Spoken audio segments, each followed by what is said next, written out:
Hey, how's it going? Welcome back to another episode of the Usagi Podjimbo podcast. I'm your host, Mike, and we dive deep down into the rabbit hole that is Usagi Yojimbo. And we are getting into the Dark Horse run as of this episode. We're going to be looking at Noodles Part 1. If you like the podcast, support the podcast. Check out our Facebook page. I pretty much just post random announcements from Stan Sakai and Dark Horse on there, as well as all the episodes. Usagi Podjimbo is available on all podcast platforms. Check us out, rate and review us. It helps the podcast grow. But we got a good one for you guys today, I have to say. I feel like I say that all the time, and I think I said that last episode. We got a good one for you guys today. And I think we do. We got a good first start on this one. So in this first page, or the start of this episode, or start of this issue of Usagi Yojimbo, we see these men looking for somebody. We know it's a woman, and they're like, hey, she went this way, let's get her. And we see this one guy on a horse, and he looks like a police officer. I forget exactly what he is actually called, but his name is Yoriki, I believe, and he is a police magistrate, or a police administrator is what they call it. I don't want to say magistrate, because it's not a magistrate, administrator. And we see, not far away from there, we see Usagi, and it's dark, by the way, it's nighttime. And Usagi's like, oh, this town looks quiet enough, now all I gotta do is actually find a spot, a cheap inn to basically spend the night in, and we'll call it a night, And we see these men continue to look for this woman. They're like, oh, there she's going this way. Let's go get her. She's 2 blocks ahead of us. And we see this woman running, and we see her cross paths with Usagi, and we hear, "Why, hello, Usagi." And we get a silhouette of this woman, and by the silhouette, I noticed, and I was like, I know it's you. You can't pull a fast one on me, Stan Sakai. I know who this is. But when we get into it and talk about this, we'll get into it. And this woman runs past Usagi. She's like, see you later, bye. And she runs off, and Usagi's like confused. He's like disoriented almost. Like he's like, what's going on? He's like, I'm new to this town, and I don't even think I know anybody here yet, But she certainly knew Usagi. And Usagi's like looking around, and they see the officers, like, hey, you. And they run up to Usagi, and he's like, oh, officers. And like, have you seen this woman? She's been running around here. And he's like, no, I can't say I've actually seen anybody. And they're like, we lost her. Dang it. That's impossible. They're really mad that they actually lost this mysterious woman. So these police officers, I guess these are police officers. They said they're administrators in the first part of this.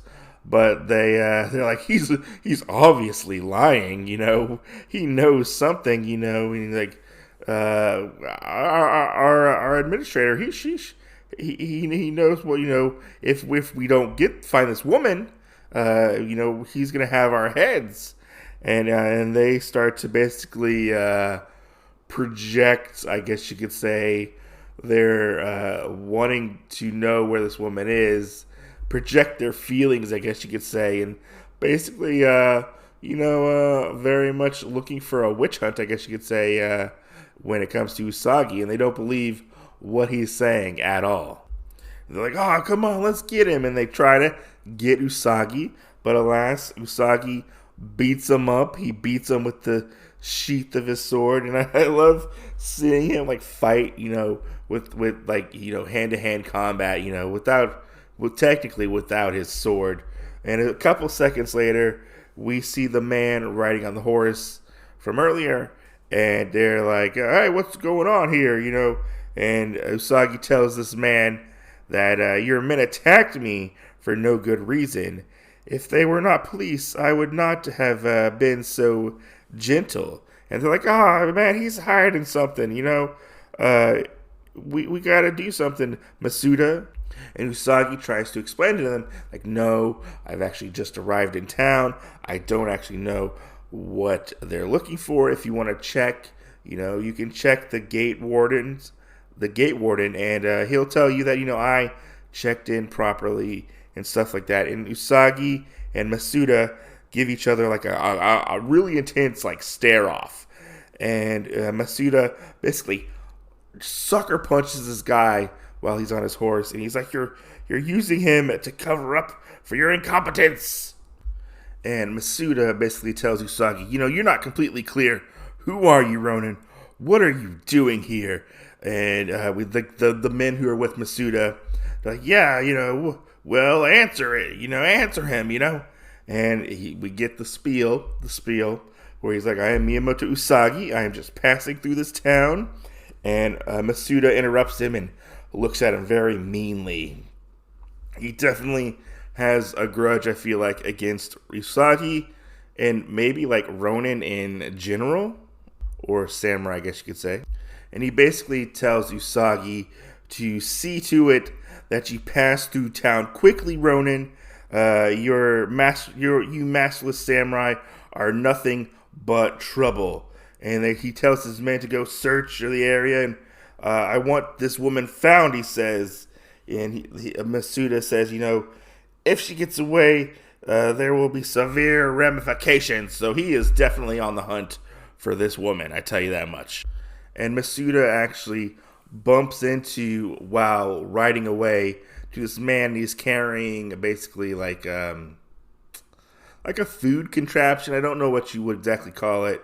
And, he's like, oh, you filthy street vendors would be locked up away if it wasn't for me, because he hates the street vendors.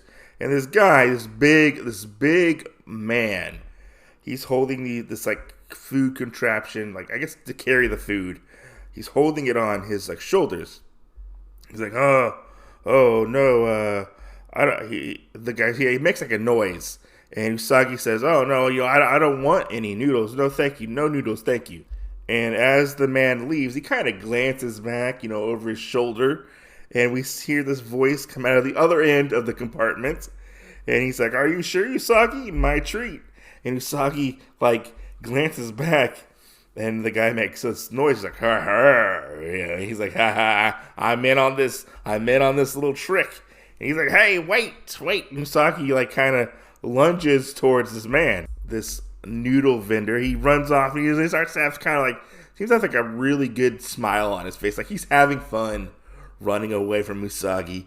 Usagi's like, hey, stop it, wait. And he like runs around. And I love this scene, I love this panel where you see Usagi running around, and where the outline is of the building where he's running around this building, we see in the panel right inside of it, Usagi like looks around and where the corner is, and like nobody's there. But I love that little touch that Stan Sakai adds, like artistically, like it looks really, really cool. And we hear her, and this guy pulls out like this ladle of noodles, and he like kind of starts making a bowl of noodles. And he's like, oh, no more games, Usagi says. Who are you and what do you want with me? And we see somebody come out of the food holder thingy, and we hear, hello, Usagi, and come to find out it's none other than the thief herself. It's Kitsune. Who would have thought Kitsune would actually come back? I mean, we haven't really seen Kitsune in quite some time. I think the last time we saw Kitsune, was it in her first appearance? I think it was. I can't remember off the top of my head, to be honest, because these stories start to kind of run together a little bit. But she gets out of the food thing, and she's like, oh man, it gets awful cramped in there. And Usagi starts to laugh at her, and he's like, still up to your old tricks, hey, Kitsune. Which, yes, she is still up to her same old tricks, just like always. And Kitsune tells him the thing that she always tells him, well, a girl has to do what a girl has to do, And Usagi says, "Oh, I see you have a partner now." And she's like, "Yeah, that's Noodles. Noodles and I have a good routine going on.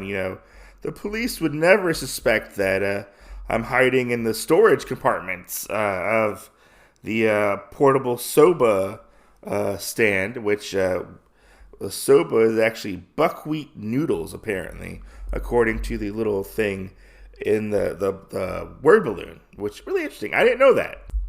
And Usagi ends up thanking Noodles for his help, for helping Usagi's, quote, friend. I'm going to use a friend loosely, because I don't really know if they're, like, quote, friends, because she's always stealing from Usagi, you know?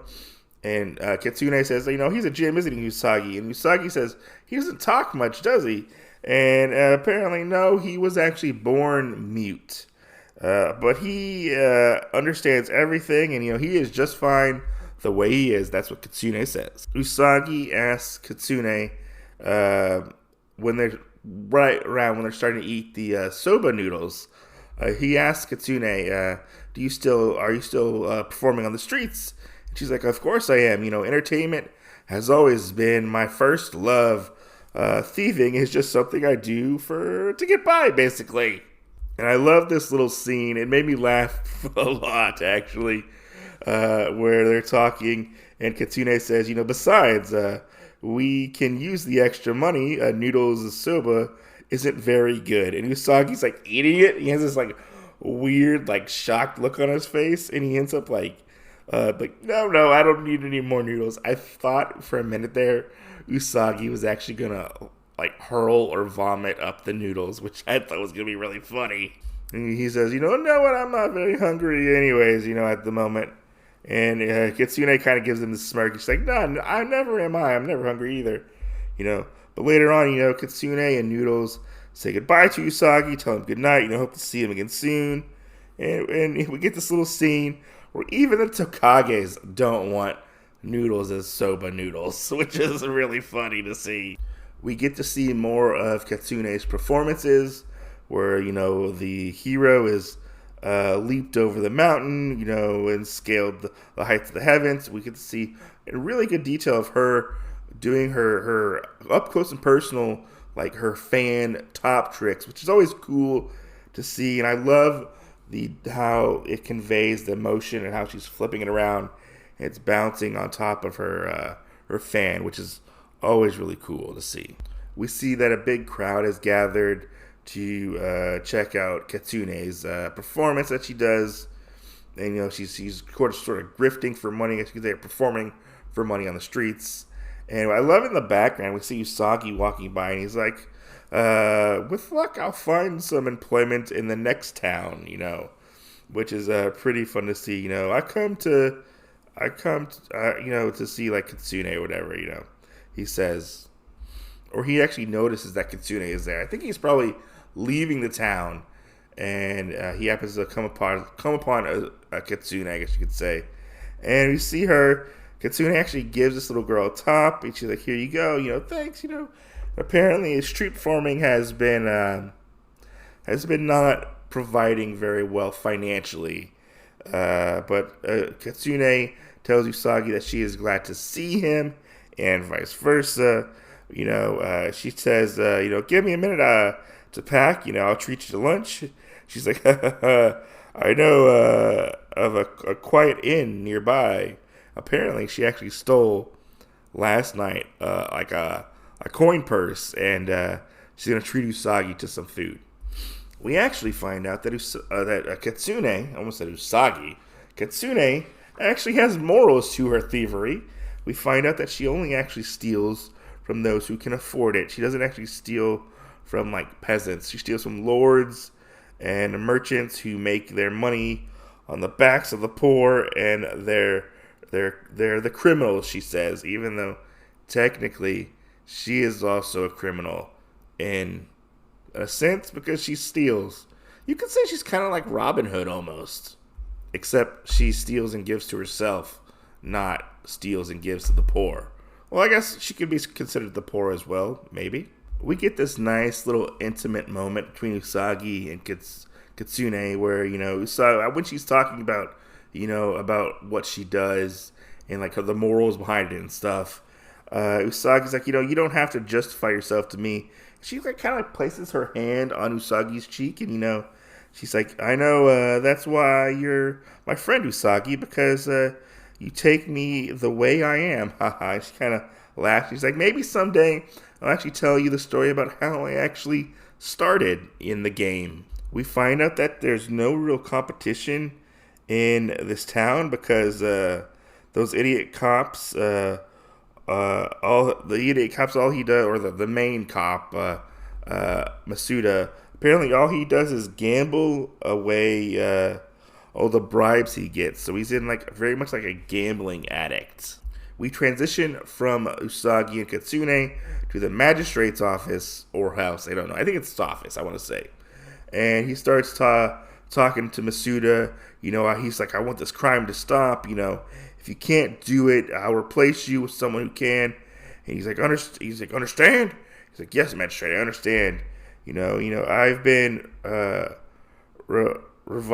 receiving complaints for those people in the town that Masuda has actually been gambling and stuff and hasn't really been, doing his job. And Masuda has actually been sweating a lot in this interaction. And he's like, you have my word, sir. I pledge my honor to get that thief and catch that thief. And, he's like dabbing the sweat off his brow. And the magistrate tells him to stop groveling, stop moping around. I need you to get this done. You're dismissed. And Masuda goes off and gets on his horse and goes away. And he's kind of like grumbling and he's really mad. He's like, that pompous fool. He treats me like a lackey just because he's superior to me. Someday I'll get even with him. No one's fooling me.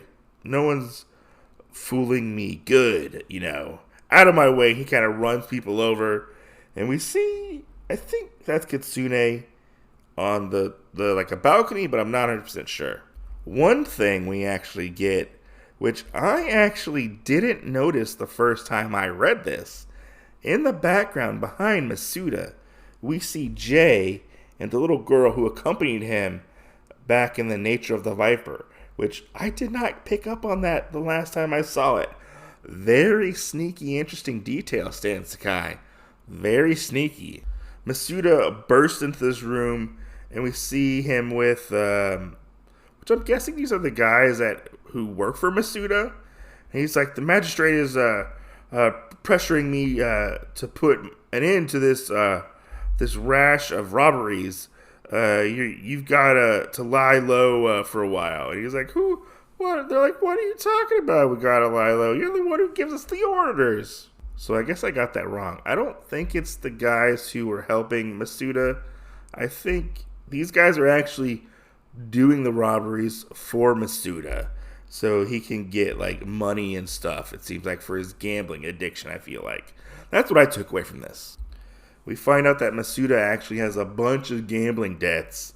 And this one big guy gets up in his face and he's like, until you pay off your gambling debts, you'll do as we say. Continue to give us the tips on who to rob and make sure that the cops are elsewhere. Understand? Okay, so I guess I remember that wrong. These guys aren't working for Masuda. Masuda is technically working for these guys and giving them information. Almost like, I don't want to say like a snitch exactly, but he's like an informant. But he's a police officer. He's informing the bad guys. He's like a reverse informant. And Masuda tells him that there's a soba seller last night while we were out and about. Nobody's going to look for him. He is the perfect scapegoat to pin all this on, And apparently Noodles is very popular because even these brigands, these bad guys know about Noodles. They're like, oh yeah, we know about Noodles. He's that mute that he has no friends or family. And we transition from that to Usagi and Kitsune. And Usagi asks, how did you meet your partner? And she's like, Kitsune says, I found him in a ditch, unclothed and almost starving. He couldn't even tell me his name, so I just started calling him Noodles, and it kind of fit, And she's like, he's not too bright, but he's awfully strong, and he is a. So his home village drove him out because they were afraid he might harm someone, and but he is actually a quite gentle person. It's just that he's been ridiculed and feared all his life as an outcast. And as she's talking to Usagi about this, we see the men run up and they actually surround Noodles, and Noodles is trying to fight them back. And he's like, and Kitsune's like, oh, no, Noodles will never hurt a fly. And as he's trying to fight all these men back, they're like, oh, bring in the ladders. And we see these guys holding these ladders, and they make like this square around Noodles, and they slowly like move in and box Noodles in. And we see him writhing in pain from being like boxed in and whatnot. And as Usagi and Kitsune are talking, and she's talking about how one day she might save up some money and get Noodles and Kitsune out of there. Think that we might have like a quiet life, and we find out that as they're eating, somebody pops in, and they're like, "Hey, the cops just caught Noodles, the soba seller. Turns out he's a thief. Boy, they're gonna execute him for sure." And Usagi and Kitsune are very shocked, and that's how part 1 of Noodles ends. I have to say, man, this was a perfect setup for a 2-parter, I feel like. It's fun to see Kitsune come back and enter into the world of Usagi, as she slips in and out, It's cool to learn a little bit more about her, I feel like, and the fact that she's got a partner now. I find it interesting how, one, she kind of handles, like, I don't want to call him, he's not like an invalid, Noodles is, but he's very much like a gentle giant, and he is very much like the Chewbacca, I feel like, to Kitsune's Han Solo, I feel like, a little bit. But I like the way Stan Sakai, handles people who are mentally, I don't want to say handicapped, because I don't really know if Noodles is all mentally handicapped, but like it's very interesting to see how Stan Sakai handles it with such grace, and doesn't really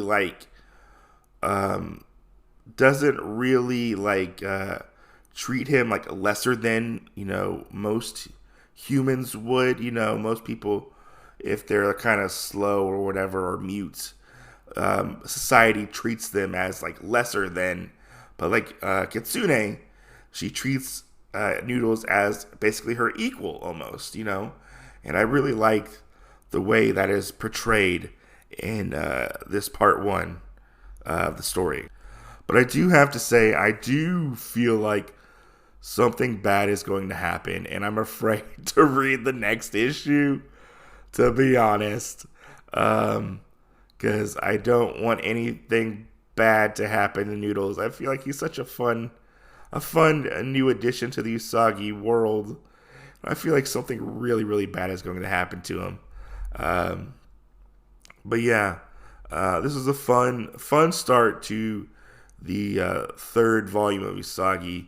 And man, people did say like Usagi is good, but like apparently when you get to the saga part, like Usagi gets really good. And I feel like it was hitting on all cylinders in this particular issue. And I love the fact that they threw in the little like hint that Jay is still out there, because that's something that I did not notice the first time I read through this. I was a little confused with the men helping Masuda. I still don't know if they're like police officers or they're like the bad guys, or maybe they're just hired guns. I feel like they're probably hired guns, maybe. But I love seeing how Usagi interacts with everybody. Usagi makes friends so quickly, it's nice to see that, like, even like Usagi doesn't discriminate. Usagi likes everybody. Well, except if you're like a bad guy, he doesn't really like you. But if you're like a good-hearted person, Usagi will treat you right, and I feel like that's a very good message. To treat everybody the way you want to be treated. I feel like, but yeah, it's a fun start, and I can't wait to read part 2. So we'll catch you guys in the next episode. Hope you guys enjoyed this particular issue. Sorry if I sound a little weird. I still have allergies, or I'm still fighting off my cold. I'm not really for sure what it is. But thanks for listening. Hope you guys enjoyed this issue, or this episode of the podcast. Remember, Usagi Podjimbo is available on all podcast platforms. Check us out. Leave us a review. Check out the Facebook page.